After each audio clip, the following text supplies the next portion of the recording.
মনে আছে, পড়েছেন? আচ্ছা, এই ইয়াজুজ আর মাজুজ যখন বের হবে, পৃথিবীর পানি খেয়ে শেষ করে ফেলে দিবে একেবারে। এর এত বেশি হিংস্র হবে যে এদের সাথে লড়াই করার মতো ক্ষমতা কোনো মানুষেরই থাকবে না। এমনকি ঈসা আলাইহিস সালামেরও নয়। ঈসা আলাইহিস সালাম তুর পাহাড়ে চলে যাবেন মুসলিমদেরকে নিয়ে। তুর পাহাড়ের ভিতরে মুসলিমরা সেখানে লুকিয়ে থাকবে। পৃথিবীর মেসাকার অবস্থা হয়ে যাবে, পৃথিবীর পানি খেয়ে শেষ করে ফেলে দিবে একদম হিংস্র প্রজাতি। তখন ঈসা আলাইহিস সালাম আল্লাহর কাছে দোয়া করবেন, আল্লাহ এই বিভৎস জাতিকে ধ্বংস করো। আল্লাহ রাব্বুল আলামিন তখন ওই ইয়াজুজ আর মাজুজের এই কাঁধে, ঠিক কাঁধের মাঝখানে একটা ভাইরাস জন্ম দিবেন। কি জন্ম দিবেন? ওই যে বলি না মহামারীর ভাইরাস, অমুক ভাইরাস তমুক ভাইরাস, এই ভাইরাস আরো সামনে আছে বাকি এখনো।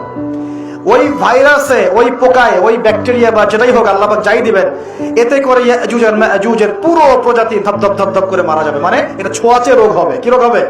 ছোঁয়াচে। ঠিক যেমন আমরা একটু করোনা দেখলাম না, একজন থেকে আরেকজন, একজন থেকে আরেকজন, এরকম জিনিস চলবে আরো বিশ্বে।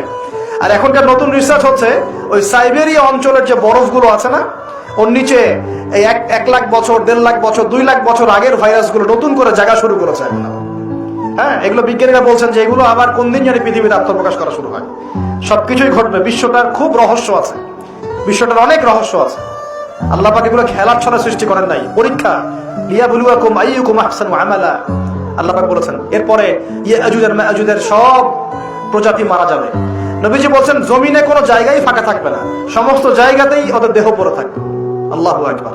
এরপর ঈসা আলাইহিস সালাম আল্লাহকে বলবেন, আল্লাহ জমিনটাকে পবিত্র করে দাও। আল্লাহ পাক কি করবেন জানেন? বড় বড় নখরওয়ালা, বড় বড় নখ আছে, নখ দেখেছেন? বড় বড় নখ, বড় বড় নখওয়ালা একটা স্পেশাল প্রজাতির পাখি আল্লাহ পাঠাবেন। কি পাঠাবেন? পাখি। এটা কোন পাখি, কি নাম আমরা জানি না। তো ওই পাখি কি আর দেখা গেছে? ওই রকম করে পাথরকে নিক্ষেপ করেছে? ঠিক এরকম করে বিশ্ববাসীরা দেখবে একটা ডালিমের নিচে একটা পরিবার আশ্রয় নিতে পারবে। এত স্পেসিফিকলি বলা হয়েছে হাদিসগুলোতে। নবী সাল্লাল্লাহু আলাইহি ওয়াসাল্লাম বলেছেন যে 10 জন ঘোড়সওয়ার, কয়জন ঘোড়সওয়ার? 10 জন ঘোড়সওয়ার বের হবে ইমাম মাহদির সময়, যারা খোঁজ নিতে যাবে যে দেখি দাজ্জাল বের হয়েছে কিনা। ঘোড়ায় করে খোঁজ নিতে যাবে, দেখি দাজ্জাল বের হয়েছে কিনা। ওই 10, নবীজি বলছেন আমি ওই 10 জনের নামও জানি, ওদের বাবার নামও জানি। সুবহানাল্লাহ। এত স্পেসিফিক জ্ঞান দেওয়া হয়েছে আল্লাহর পক্ষ থেকে নবী সাল্লাল্লাহু আলাইহি ওয়াসাল্লামকে। তার হাদিস থেকে বলছি ডালিমের নিচে পরিবার আশ্রয় নিতে পারবে।